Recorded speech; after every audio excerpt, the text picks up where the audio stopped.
kapatid, ay muli ay atin pong pag-aaralan ang ilan sa kahuli-hulihang questions doon sa atin pong Lord's Day. So papapansin ninyo, hindi na po trivia ito, ang huling topics ng atin pong Heidelberg Catechism is all about the Lord's Prayer. Kaya andito po tayo sa third petition. At ilan na lamang pong hakbang ay matatapos na natin yung Heidelberg Catechism lessons natin for 2025. So meaning malapit na rin pong matapos ang taon. Ang atin pong preaching na akin pong i-deliver ngayong hapon na ito ay mula doon sa pangangaral ni Reverend Ted Gray ng First United Reformed Church doon po sa Oak Lawn, Illinois, sa bansang Amerika. At ito po ay patungkol doon sa third petition, Your will be done on earth as it is in heaven. And very gratifying dahil po ating binasa o ating natunghayan yung ating first sermon kaninang umaga about the light of the world. At kanina po ay naabutan ko yung Sunday school natin, all about providence, concurrence, and preservation. Maaaring ito ay fitting and lahat naman ito ay kaloob ng ating Diyos sa atin. At kumbaga ay kanyang kalooban na ang lahat ay magkatagni-tagni or magkaduktong-duktong para sa kanyang ikaluluwalhati at sa kanyang kaluwalhatian. Kaya po, very fitting yung ating topic and ating preaching ngayon about the will of God. At to sum it up, na makabuluhan yung ating pong araw ng ating Panginoon sa ating pong mga buhay. Tayo po muna ay sumandaling yumako, tayo ay manalangin. Dakilang Diyos, tunay nga na ang iyong salita, Panginoon, ay patuloy na marapat at totoong maipahayag sa aming kalagitnaan, sa lalo tigit sa aming pagsamba sa inyo. Dahil kung hindi maipaproklama, Panginoon, ang inyong mga tunay na katotohanan ng iyong mga salita, ay baliwala ang iglesia na umiiral, Panginoon. Kaya hinihiling namin na maging matapat nawa kami sa pagdalahad ng iyong mga salita. Marinig nawa ng bawat ng kapulungan, O Diyos, ang mensahe ng Ebanghelyo na inyong patuloy na ibinibigay sa amin. At gawa nito, Panginoon, ay mapalakas kami sa Espiritu at sa katotohanan, sa pananampalataya at sa inyong biyaya. Ingatan mo po kami, Panginoon, sa kabuuan ng hapon na ito, sa ngalan ng aming Panginoong Yesus. Amen. Okay po. Ako po ay magbabasa mula doon sa printed na medyo maliit lang yung letters, kaya pagpapaumanin nyo na nalobat kasi yung aking laptop. Okay po. Sa kanyang sermon tungkol sa Lord's Prayer, isinulat po ni Dr. kilala naman natin po siya, no? Dr. Joel Beeke, na sa petisyon na ito, at itong petisyon na ito yung Your will be done on earth as it is in heaven, ay sabi niya, inaaabot natin ang pinakapuso ng layunin ng pananalangin. Dahil ang pananalangin daw ay hindi ginawa para baguhin ang kalooban ng Diyos. Ang sabi niya, and I quote, sabi po ni Dr. Beeke, people often erroneously assert that prayer changes God. That's not the purpose of prayer. However, prayer doesn't change God. Prayer is designed to change us, to bring us, our will, into harmony with God's will. Prayer is designed when the Spirit blesses it, to teach us to cry out, Thy will be done. At ito po ay isa sa mga dahilan nito kung bakit ito umiiral, ay ang kalooban lamang ng Diyos ang tunay na mabuti. Nabanggit yan sa ating Sunday School that whatever things happen is all for the good ng natin, mga mananampalataya na nagmamahal sa Panginoon. Ang kalooban natin ay laging may halong kasalanan o kasamaan. Kahit tayo ay mga mananampalataya na ng Panginoon. Kaya po palagi itinuturo sa atin ng Heidelberg Catechism, your will be done on earth as it is in heaven. Means, help us and all people to renounce our own will and without any backtalk to obey your will. For it alone is good. Tinuturo po ng Catechism na ang petisyon na your will be done on earth as it is in heaven ay kasama ang paghingi sa Diyos na tulungan po niya tayong talikuran ang ating mga sariling kalooban sa pamamagitan ng pagpapasakop sa Kanya. At yung pagpapasakop na walang reklamo at walang pagtutol. Hindi po madali ang magtanggi o mag-renounce ng sarili po nating kalooban. At somehow, nagiging mahirap pa ito kahit hindi pa tayo nakakagawa o nakakakomit ng kasalanan sa ating mga kalooban. Mahirap na rin itong gawin. Sa Luke 22:42, mababasa natin ng isang classic na prayer ng ating Panginoong Yesus. At ang sabi po dito, Father, if you are willing, remove this cup from me. Nevertheless, not my will, but yours be done. Kahit nga po ang ating Panginoong Yesus, na walang kasalanan, at nananatiling walang kasalanan magpakailanman, naging mahirap po sa Kanya ang pagpapasakop doon sa kalooban ng Kanyang Ama. At doon din sa Luke 22:43-44, mababasa po natin, and there appeared to him an angel from heaven, strengthening him, and being in agony, he prayed more earnestly.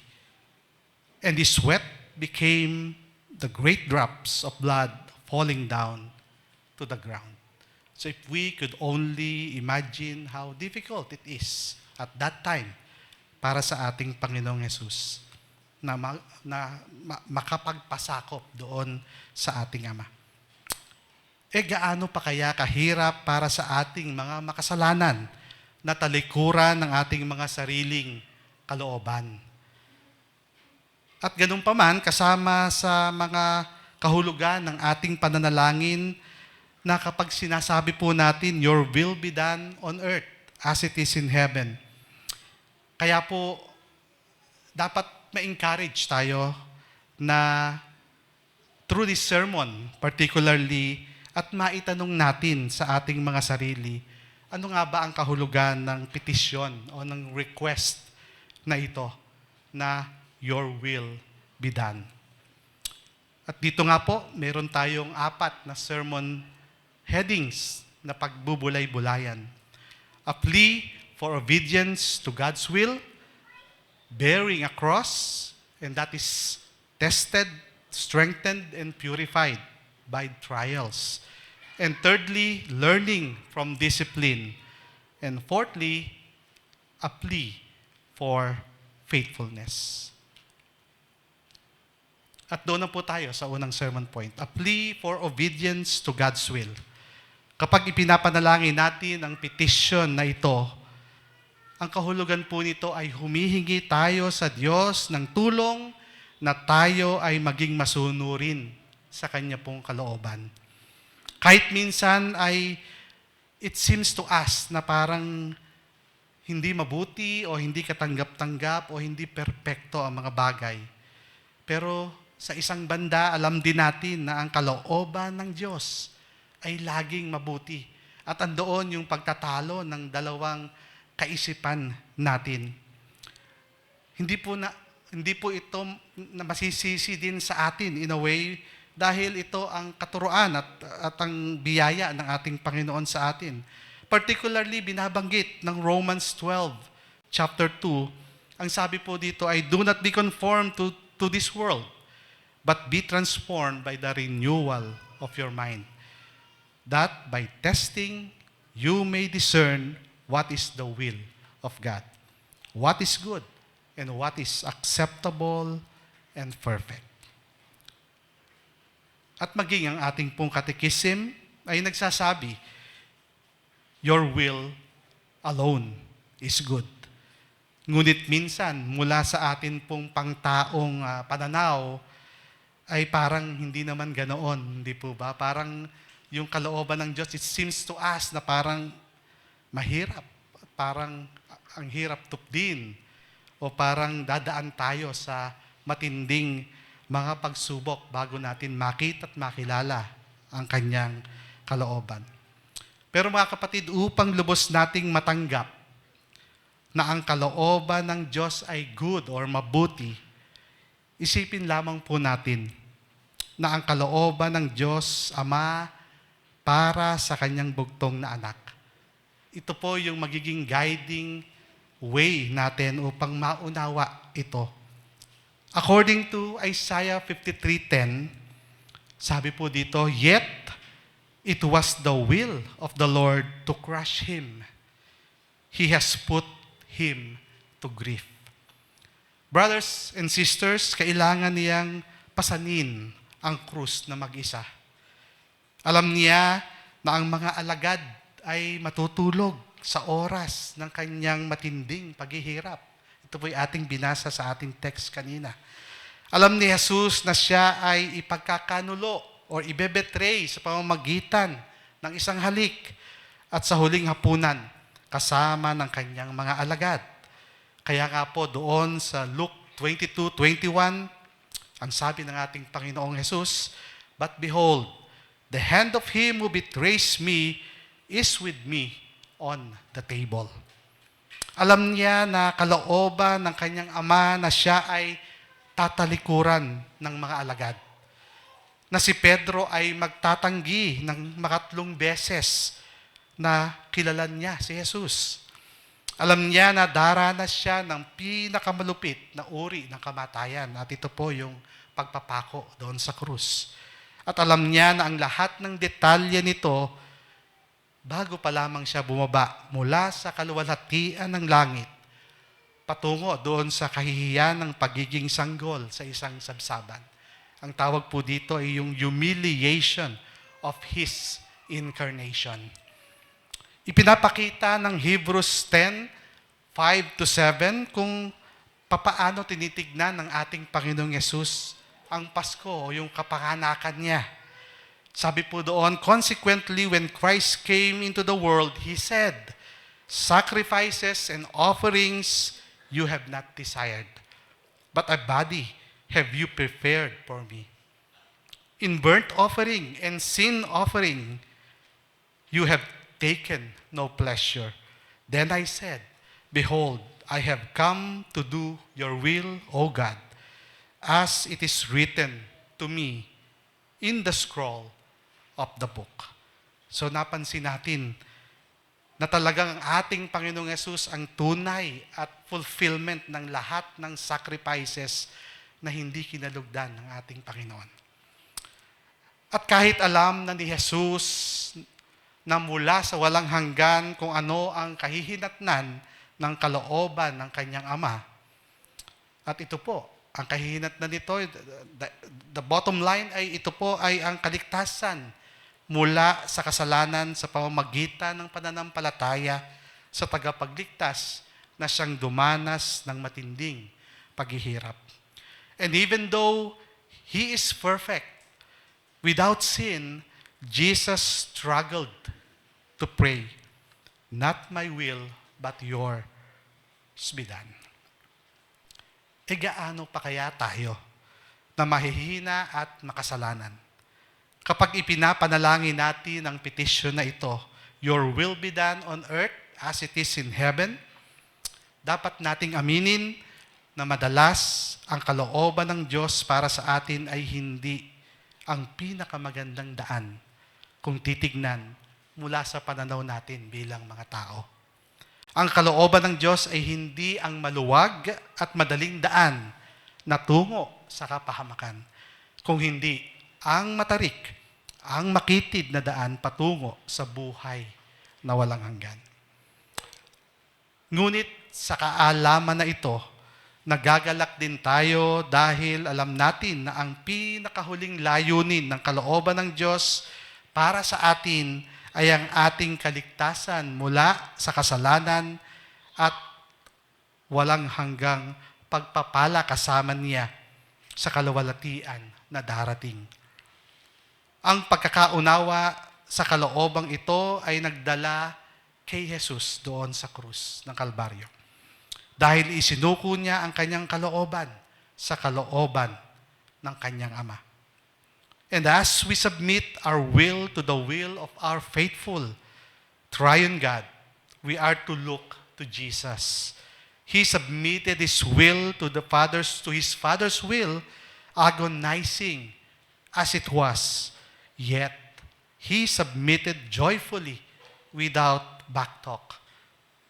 At ganoon din, ine-echo ito ng Hebrews 12:2. Looking unto Jesus, the founder and the perfecter of our faith, who for the joy that was set before Him endured the cross, despising the shame, and seated at the right hand of the throne of God. Doon po sa landas, patungo sa walang hanggan, makikita po natin ang kalooban ng Diyos sa bawat isa sa atin, na makikita natin na tayo rin ay mayroong pong pasanin na krus. At kaya po, yon ang ating magiging pangalawang sermon point. Bearing a cross, tested, strengthened, and purified by trials.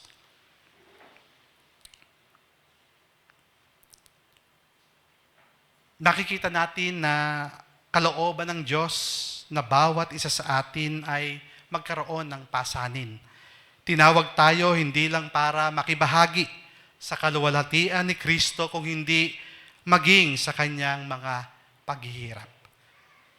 Isa sa mga hard sayings ng ating Panginoong Hesus ay matatagpuan doon sa Matthew 16:24 to 26, na kung saan sinasabi niya sa kanyang mga alagad, "If anyone would come after me, let him deny himself, take up the cross, and follow me.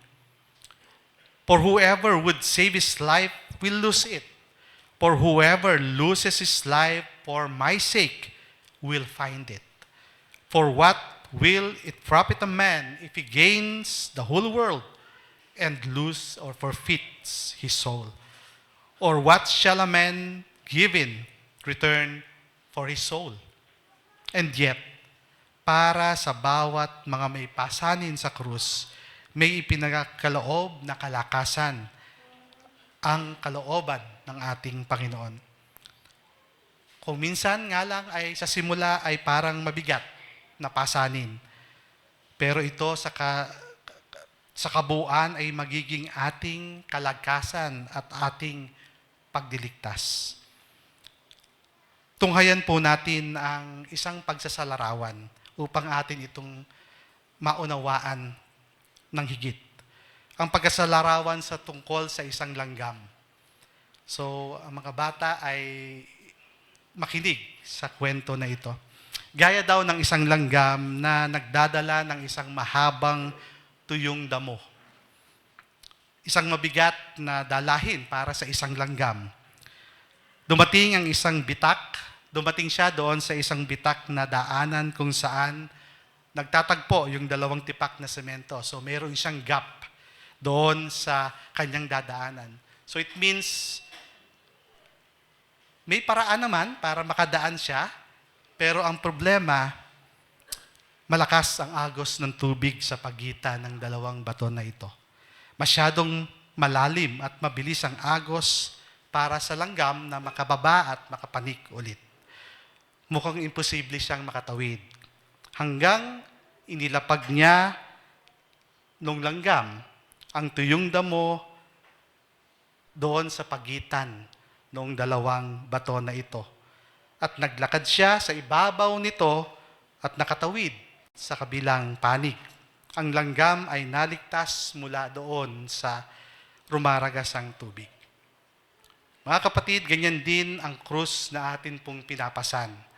Mabigat kung minsan, nakikilala tayo bilang mga tagasunod ni Kristo dahil doon. May mga pangungutya tayong tinatanggap at ganun din ang ating Panginoon. Ang pangungutya na tinanggap niya ay tinatanggap din ng lahat ng mga sumusunod sa Diyos o sa ating Panginoon. Sinasabi doon sa Philippians 1:29, "For it has been granted to you that for the sake of Christ you should not only believe in Him but also suffer for His sake." And Apostle Paul also told Timothy that indeed all who desires to live a godly life in Christ Jesus will be persecuted, while evil people and impostors will go on from bad to worse, deceiving and being deceived. At sinabi din ng ating Panginoong Yesus sa kanyang mga alagad in John 15:20, "If they persecute me, they will also persecute you." Ano po ang daladalang kaligtasan ng krus na ito? Kaya po ating tatanungin sa ating mga sarili, ang isang Kristiyano na dumaan sa tinatawag na Valley of the Shadow of Death. Bigyan natin ito ng pagpapahalaga laban sa kasakit, sa malulubhang karamdaman, laban sa isang halos na ikamatay na mga aksidente or incidents, or matinding spiritual struggles, or maging pagdududa at tukso. Tanungin natin ng ating mga kapatid, ano ang kanilang kalakasan? Ano ang kanilang kaaliwan? Ano ang kanilang naging pagdidiktas sa gitna ng mga sakit, mga kaguluhan, at maging ng mga karamdaman at uncertainties na ito sa ating mga buhay? Ang sagot, mga kapatid, ay ang merito or yung merit ni Kristo doon sa krus. Ang kanyang handang pagpapatawad at ang kanyang patuloy na pagpapaging banal sa ating bayan o sa kanyang bayan. Ang bagay na parang pasanin ay nagiging kanilang kagalakan, kanilang pagdidiktas or deliverance, at kanilang lakas sa panahon ng pagdadalamhati.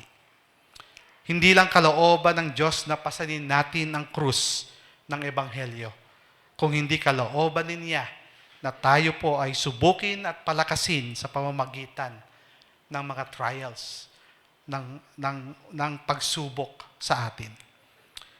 Sabi ng banal na kasulatan, "Count it all joy, my brothers, when you meet trials and various kinds. For you know that the testing of your faith produces steadfastness. And let steadfastness have its full effect, that you may be perfect and complete, lacking in nothing." And also in 1 Peter 1:6-7, "In this you rejoice, though not for a little while, if necessary, you have been grieved by various trials, so that the tested genuineness of your faith, more precious than gold, perishes though it is tested by fire, may be found to result in praise and glory and honor and at the revelation of Jesus Christ." O maging doon sa sinasabi ng Romans 5:3-5, "We rejoice in our sufferings, knowing that sufferings produces endurance, and endurance produces character, and character produces hope. And hope does not put us to shame, because of God's love He has poured into our hearts through the Holy Spirit who has been given to us." Sa pamamagitan po ng mga pagsubok ng buhay, ay mas lalo nating nararamdaman ang pangangailangan natin sa ating Panginoon at sa Kanyang kalakasan. Sa panahon ng mga pagsubok, naaalala natin kung gaano tayo kahina sa ating mga sarili at gaano kalimitado ang ating mga kakayahan. Subalit, ginagamit po ng ating Panginoon ang mga realizations na ito hindi lamang para subukin tayo, kung hindi para palakasin at linisin tayo habang mas lubos tayong umaasa sa Kanya. Nakikita po natin ito sa buhay ng mga apostol, partikular doon kay Apostle Paul. Sinabi niya sa 2 Corinthians 1, 9-11, "For we do not know, we did not want you to be unaware, brothers, of the affliction we experienced in Asia, for we were so utterly burdened beyond our strength that we despaired of life itself. Indeed, we felt that we had received the sentence of death. But that was to make us rely not on ourselves, but on God who raises the dead. He delivered us from such deadly peril, and He will deliver us. On Him we have set our hope that He will deliver us again. You also must help us in prayer or by praying, so that many will give thanks on our behalf for the blessing granted us through the prayers of many." Mga kapatid, yun nga lang, sa mga oras ng pagsubok, madalas nating itinatanong kung ang kalooban ng Diyos ay mabuti or acceptable and perfect, bakit kasama sa kalooban niya ang mga pagsubok na ito sa atin? Mga kapatid, habang nagbabalik tanaw po tayo sa ating mga buhay, let us think, noong tayo ay bata pa hanggang ngayon, makikita natin na totoo naman, di po ba, na mabuti, kaaya-aya at ganap ang Kanyang kalooban para sa atin.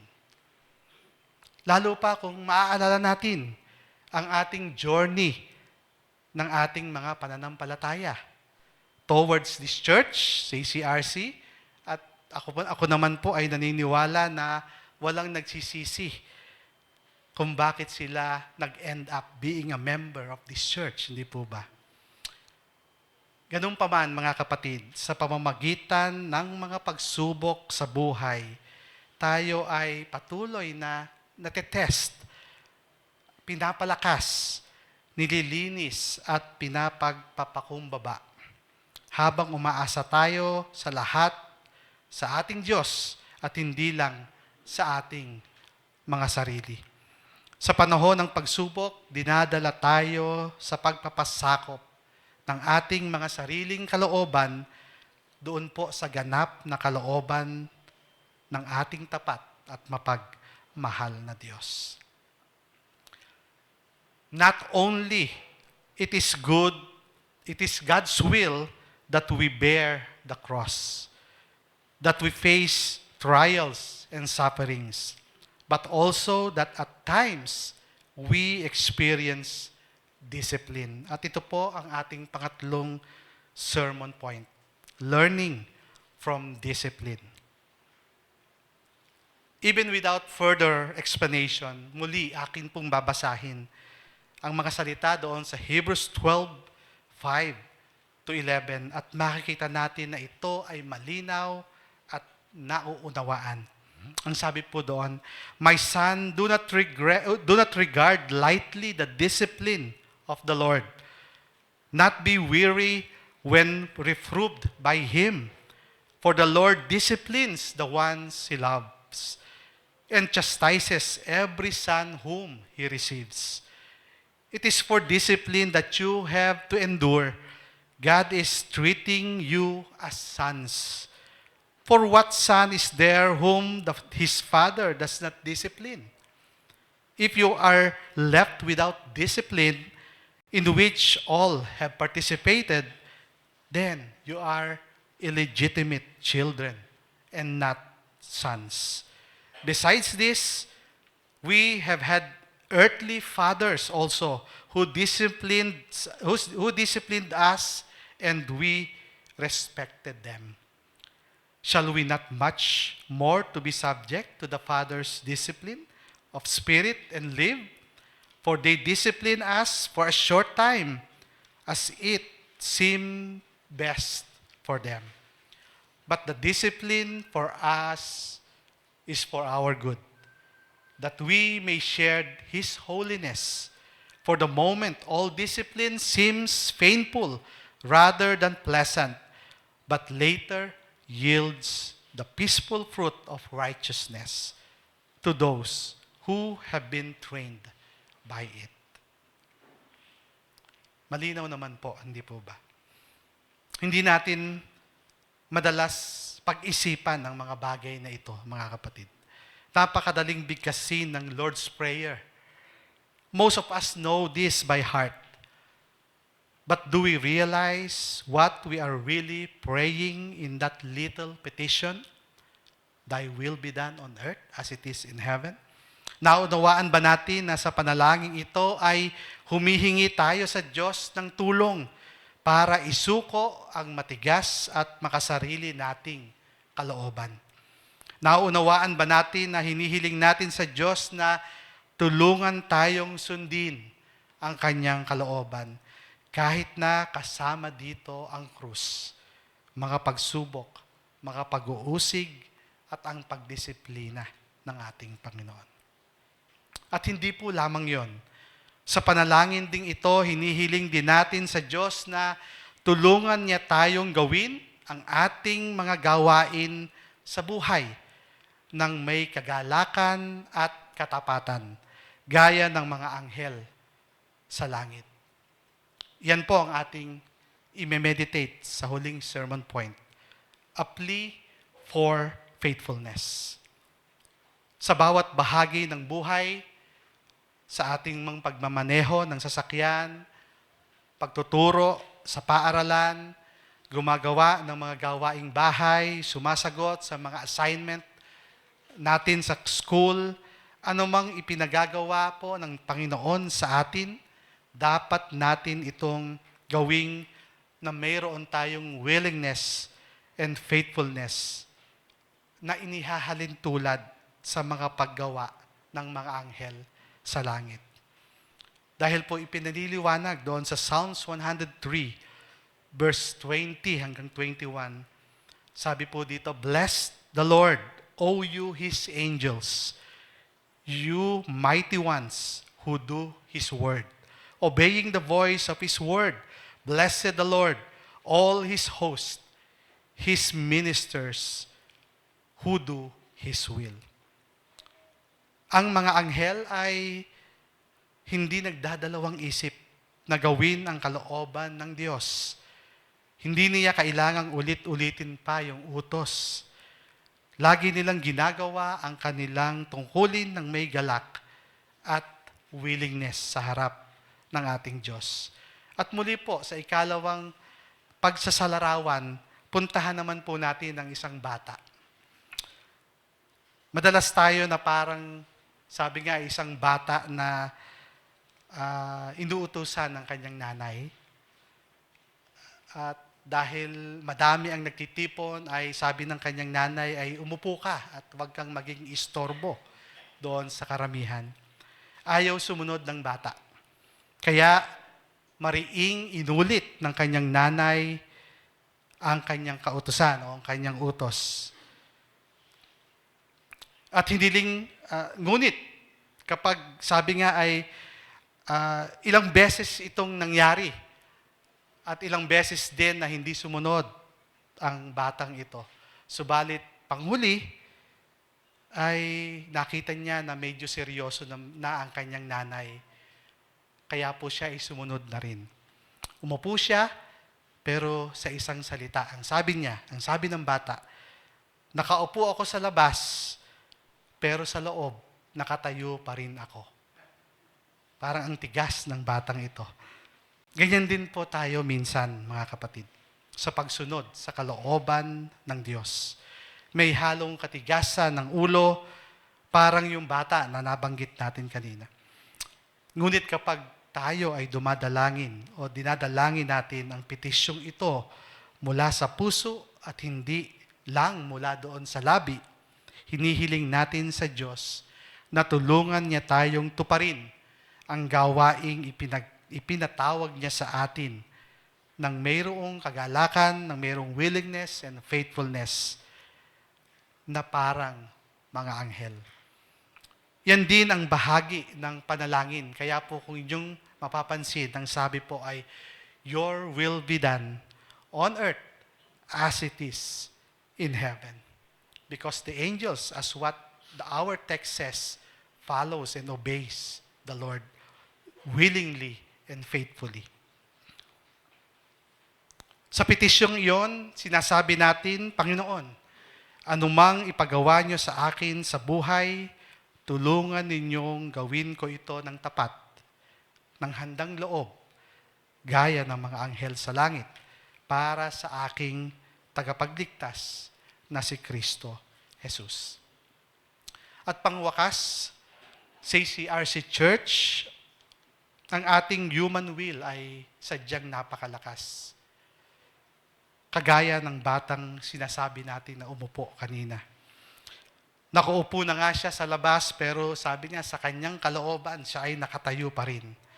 Subalit sa panalangin ito, na akin pong babanggitin ngayong hapon, magsilbi nawa itong halimbawa at maging gabay natin sa atin din mismong mga panalangin. At doon po natin tatapusin ang atin pong sermon delivery. Ang sabi po dito ng mayroong pong pananalangin, Lord, help me to renounce my own will. Help me to submit to your will, even when it is hard to bear the cross, to suffer trials, and to endure discipline. And Lord, whatever you would have me do, help me to do it joyfully, willingly, and faithfully. Help me to follow the example of your Son, who submitted himself to your will, agonizing yet joyful. In other words, by my prayer, I'm not asking you to change, O Lord, but rather help me to change, to submit my stubborn and sinful will to your holy and perfect will. May that request always be not only on our lips, but in our hearts, as we seek to live according to the perfect will of God. Amen.